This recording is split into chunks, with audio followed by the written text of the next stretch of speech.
श्री परीक्षित जी ने पूछा, प्रभु ये बताओ क्या भगवान समदर्शी हैं या भगवान भी भेदभाव करते हैं? तो सुखदेव जी ने कहा नहीं नहीं, भगवान तो कभी भेदभाव नहीं करते।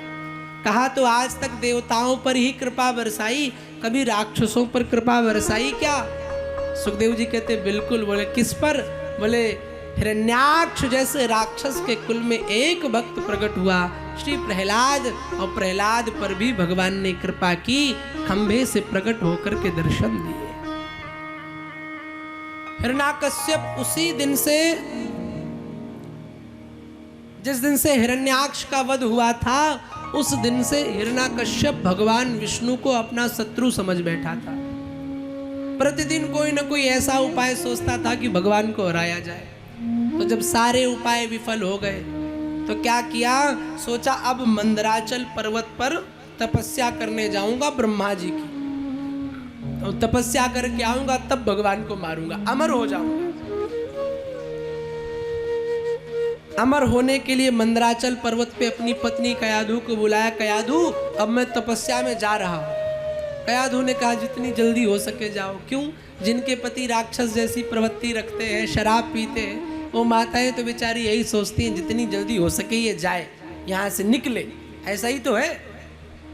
हाँ, हमारी मैया किसी से कम नहीं है, माताओं की शक्ति बहुत अधिक है। बेचारे पति तो नाचते रहते हैं। अब यहाँ की मैया अच्छी है, और जगह की बात कर रहे हैं। यहाँ तो सब बहुत अच्छे हैं, यहाँ तो हम साउथ अफ्रीका की बात कर रहे हैं। एक मुझे दृष्टांत याद आ गया।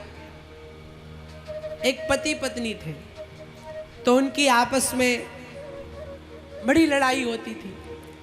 तो पति बेचारा एक दिन लड़ कर के जा रहा था अपने मित्र के घर।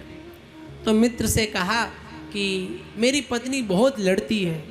क्यों लड़ती? बोले भोजन बहुत गंदा बनाती है, अब मैं टोक देता हूँ। बोले बस यही तो कमी है, कैसा भी भोजन बनाए तुम तो प्रशंसा करो बस, अब प्रशंसा करोगे तो सब अच्छा ही हो जाएगा। तो कहा ठीक है आज जाऊंगा। और गए। दूसरे दिन देवी जी भोजन परोस के लाई। अब रोटी की ओर देखा तो कहा हाँ, रोटी तो ऐसे है जैसे चांद का टुकड़ा,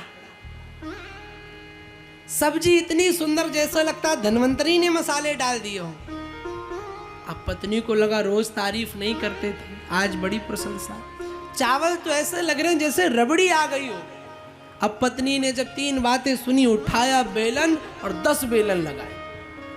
अब पति देव बोले देवी आज कौन सी बात हो गई, आज तो हमने आपकी प्रशंसा की। पत्नी बोली रोज जब हम भोजन बनाते थे तब तो प्रशंसा नहीं करते थे, एक दिन होटल से क्या मंगा लिया तो इतनी प्रशंसा। अब दुर्भाग्य की बात उस दिन होटल से आया था। तो कयाधु सोच रही कि जितनी जल्दी हो सके जाए। तो हिरण्यकश्यप तपस्या के लिए निकला। तो जब तपस्या करने गया तो पर्वत पर तपस्या कर रहा था।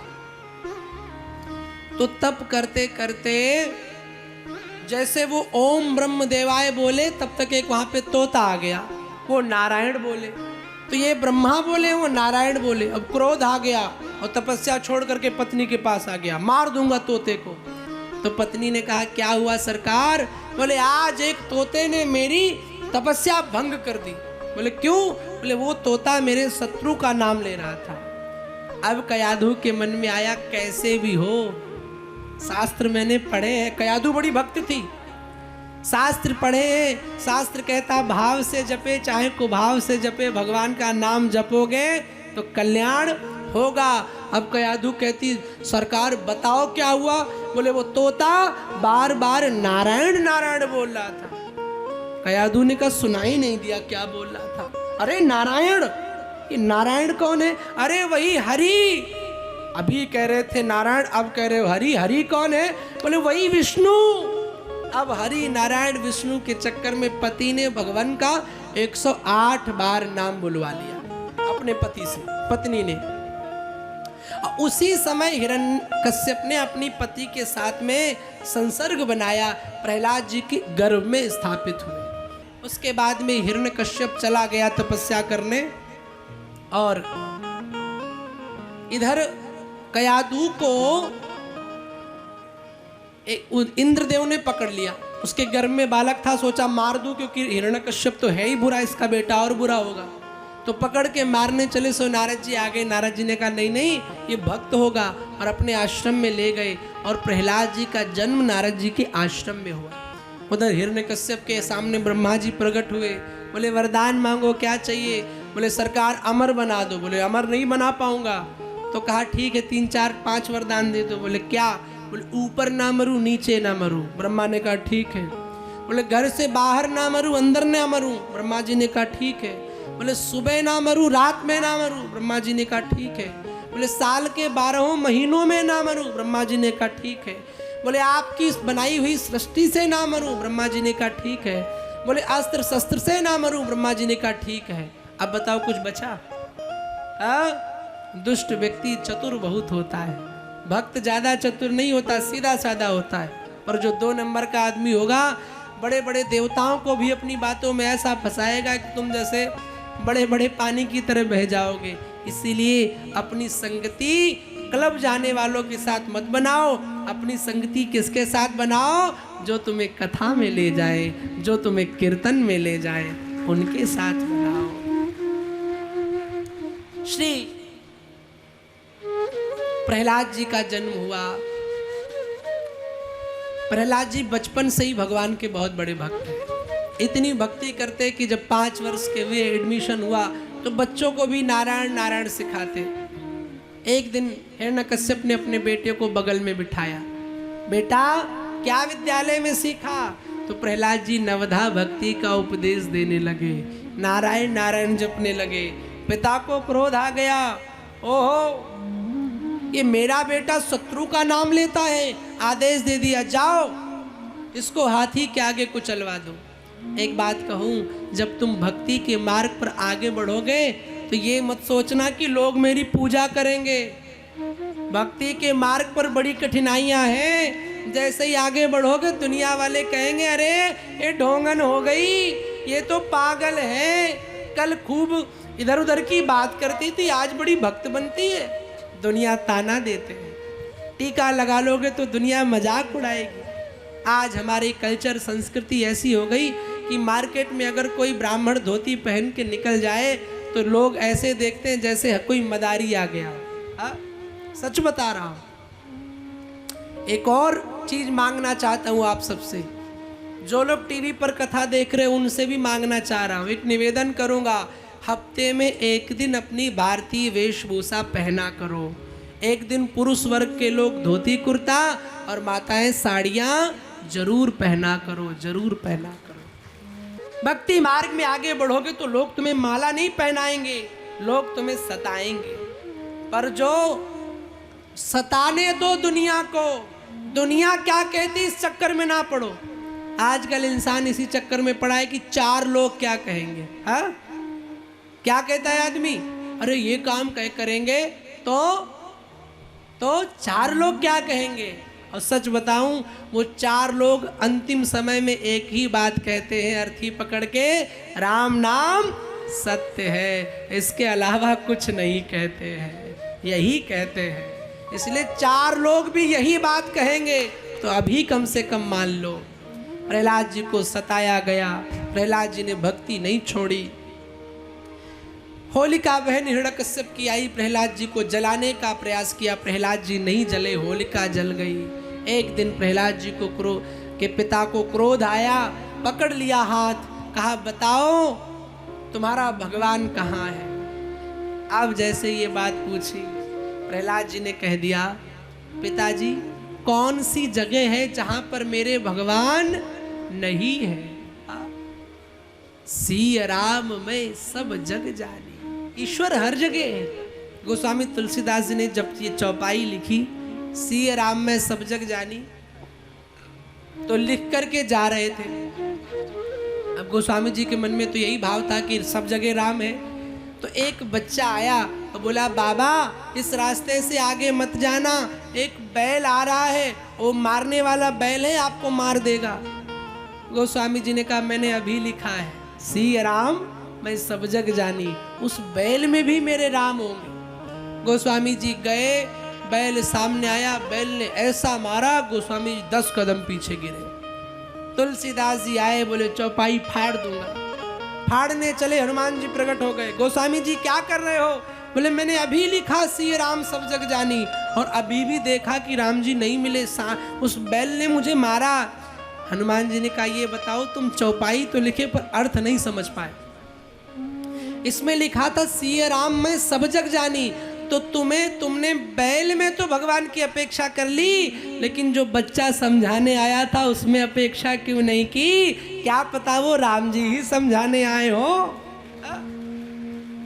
कई बार कई चीजें हमारे जीवन में ऐसी होती जो बिगड़ जाती है, हम भगवान पर दोष लगाते, फिर 6 महीने बाद याद आता कि अरे अगर ये चीज बन गई होती तो बड़ा बुरा होता, अच्छा हुआ कि बिगड़ गई। क्यों? जब भक्त पाप की ओर बढ़ता है तो भगवान उसे खींच लेते हैं। ये भगवान का लक्षण है।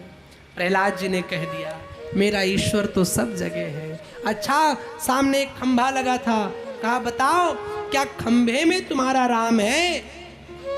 प्रहलाद जी ने दृढ़ विश्वास के साथ कह दिया हाँ, खंभे में भगवान।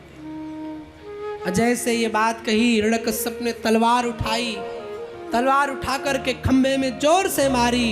एक दृढ़ विश्वास था। प्रहलाद जी ने कह दिया ठाकुर जी आज मेरी लाज नहीं तुम्हारी जाएगी। और जैसे ये बात कही, खंभे से भगवान नरसिंह प्रकट हो गए। बोल नरसिंह भगवान की जय हो। भगवान नरसिंह खंभे से प्रकट हुए। आधा शेर का मुख लगा है, नीचे का शरीर इंसान का है। आज भी भगवान खंभे से प्रकट होने के लिए तैयार है। कमी क्या है?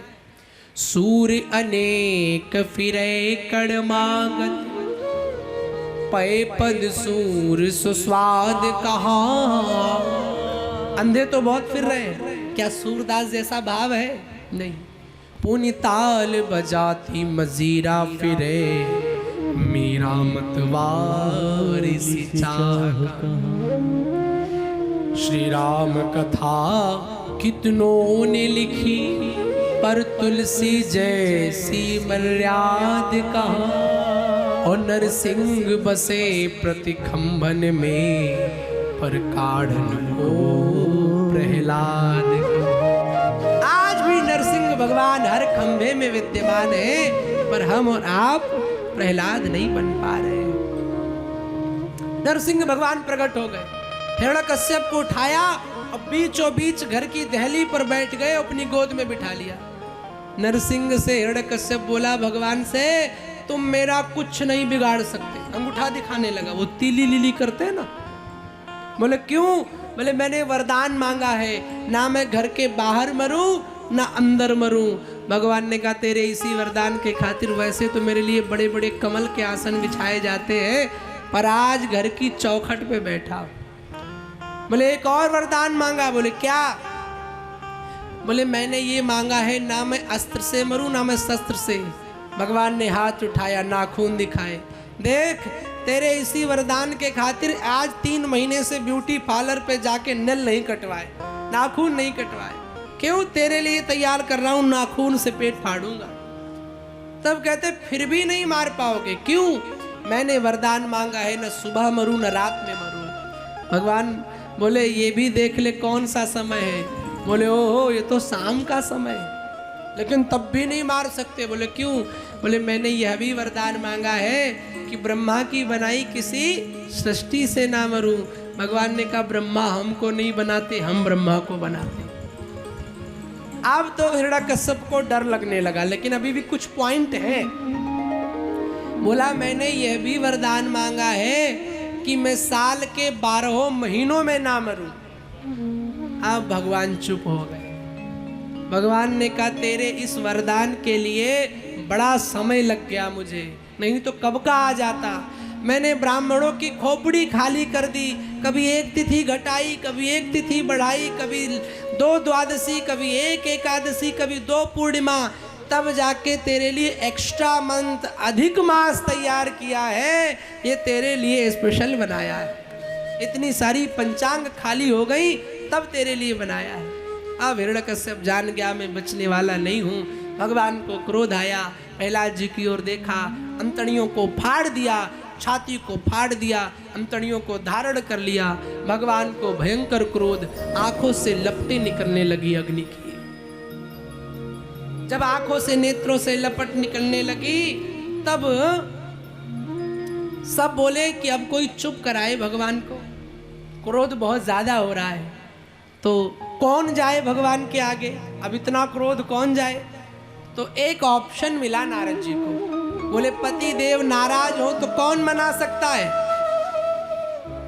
कौन मना सकता है? हाँ, अरे बोल दो ना जोर से, पत्नी। सो नारद जी को लगा लक्ष्मी जी के पास जाते। लक्ष्मी जी के पास है, मैया आज भगवान बहुत नाराज है। अरे लक्ष्मी जी ने कहा 2 मिनट में, यूं चुटकी में। हाँ, ये सबकी वैसी होती है। 2 मिनट में मना लूंगी। सुंदर तैयार होके एक लोटे में जल लिया, आई, सोचा नारायण बैठे होंगे, मना के आऊंगी। जैसे ही गई, नारायण तो नहीं मिले, भयंकर शेर वाला मुखड़ा देखा, ओह लोटा फेंक के भाग खड़ी हुई। मेरे बस की ना इनको मनाने की। सबने प्रहलाद को आगे कर दिया। प्रहलाद ने हाथ जोड़ा, भगवान चाटने लगे। ए मेरे भक्त, तुमने मेरे लिए कितना दुख सहा, कितना कष्ट सहा। भगवान चाटने लगे। अब प्रहलाद पर कृपा की।